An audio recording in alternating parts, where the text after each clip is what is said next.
આજે અમે મુના ગામમાં ચાલી રહેલા પાખંડ માટે અહીં આવેલા અને એ સમયે અમે એ સ્થળ ઉપર આજે ઉભા છીએ હાલ અને જે તે સમયે અમે બેઠા હતા ત્યારે અરવિંદ ભુવા કરીને અહીંયા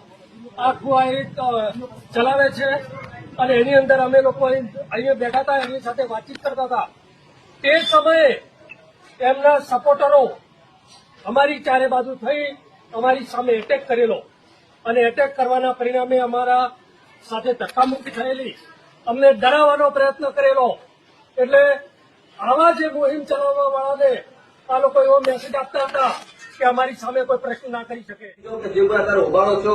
એ બધી દિલથી હૃદયના ભાવથી 100% માફી માંગુ છું કે આ વાત કોઈને મગજમાં લેવી નહીં. અત્યારે અમારા દ્વારા મંત્રી દ્વારા બધી વાત થઈ હોય બરોબર એ 100% માગી છે અને માફીને લાયક તો નથી છતાં પણ માફી માંગી છે એટલે મોટું દિલ કરીને ઠાકોર સમાજ અને અમે બધા એને માફ કરીએ છીએ.